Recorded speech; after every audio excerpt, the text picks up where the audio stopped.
Dans le cadre de mes interviews d'artistes, j'ai rencontré Stéphane Corbin, fondateur d'un projet nommé Les Funambules. Stéphane Corbin, bonjour. Bonjour. Permettez-moi de vous dire que je suis très heureux de vous rencontrer. Merci beaucoup. Est-ce que vous pouvez parler du projet des Funambules?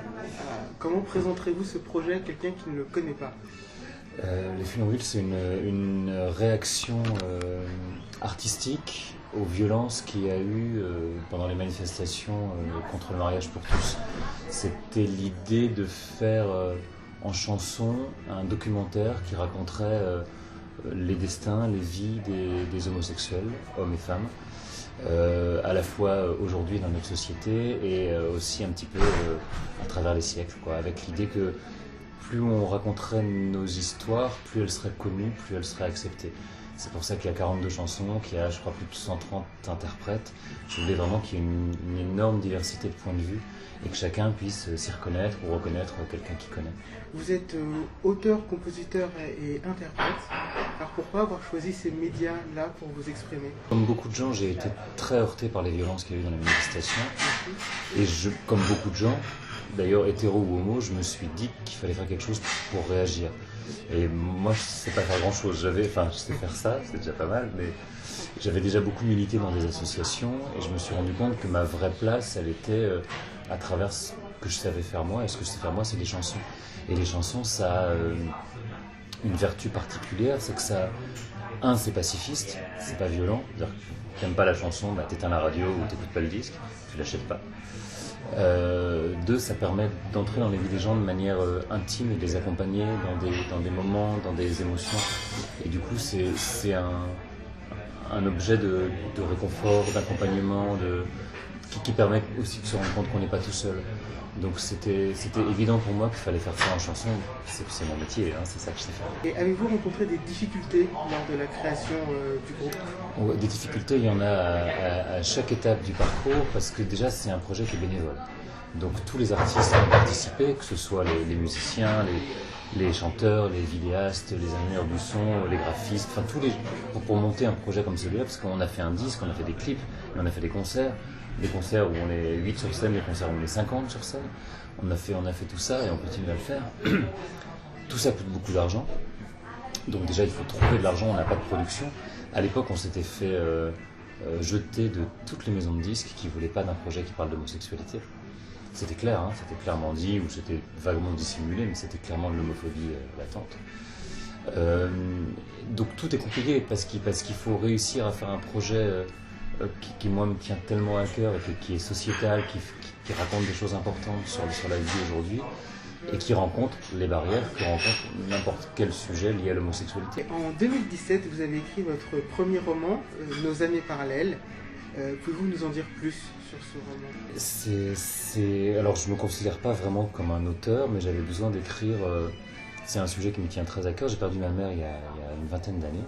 Et je voulais raconter ce petit moment de vie sur quelques années où moi j'étais un tout jeune adulte, j'avais 18 ans quand elle est tombée malade et 23 quand elle est morte. Et raconter ces 5 années qui ont été le début de ma vie d'adulte et la fin de sa vie tout court. Et je voulais essayer de raconter le parallèle justement de ces deux vies, une qui commence, une qui se termine. Je ne sais pas si j'écrirai autre chose un jour, mais j'ai beaucoup de chance avec ce livre parce que déjà je l'ai écrit sans ambition et que j'avais besoin d'écrire ces mots-là pour moi, pour la mémoire, aussi pour me souvenir de ma mère et de ce qu'on avait vécu et de ce qu'elle avait vécu, pour pas l'oublier. Et j'ai la grande chance que ce soit adapté prochainement pour le théâtre.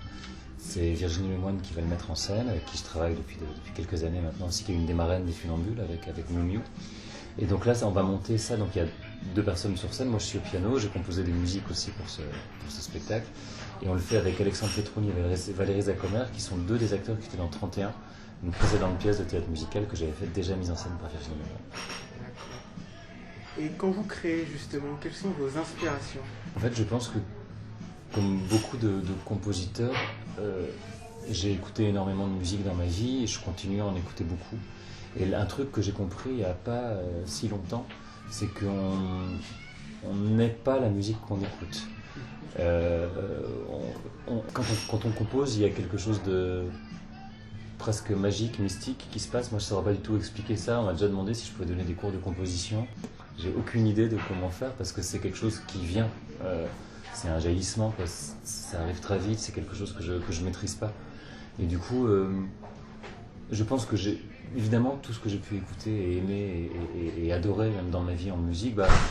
Il y a plein de choses qui doivent se retrouver en influence comme ça. Mais par contre, quand je compose, je suis juste moi-même et je laisse venir les choses qui viennent. Donc j'ai pas d'influence directe quand je compose. Y a-t-il une rencontre qui a changé votre vie, votre vision des choses? Il y en a beaucoup.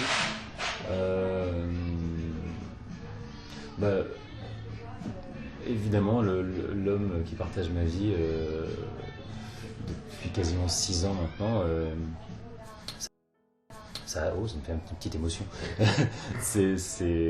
Lui, il a tout changé parce qu'il est arrivé à un moment de ma vie où j'avais un parcours amoureux qui était assez compliqué, assez chaotique et que c'est, je pense, la personne la plus exceptionnelle au monde, quoi. Donc il change ma vie tous les jours par petites touches et en respectant totalement qui je suis, ce que je fais. Donc voilà. Et puis après, j'ai la chance d'avoir ma meilleure amie qui s'appelle Sonia Alvarez, qui est dans le collectif avec moi, et donc on échange tous les jours, on bosse ensemble tous les jours. Et puis ça, c'est peut-être les 2 personnes que j'ai rencontrées qui comptent le plus dans ma vie aujourd'hui, mais un projet comme celui-là m'a fait faire tellement de rencontres et chaque personne a été incroyable. La rencontre avec Miu Miu, elle a été incroyable.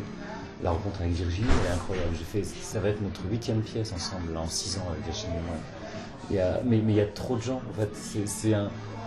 Tout à l'heure, vous me demandiez s'il y a eu des difficultés, il y en a eu beaucoup.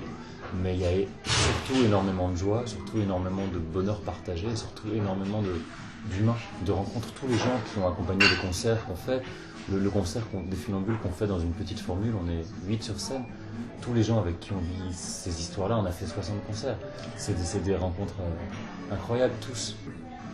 Eh bien, merci d'avoir répondu. Avec plaisir. Merci pour ce que vous faites. Et ce beau projet n'est pas terminé. Les Funambules reviendront bientôt avec une nouvelle cause à défendre, les femmes.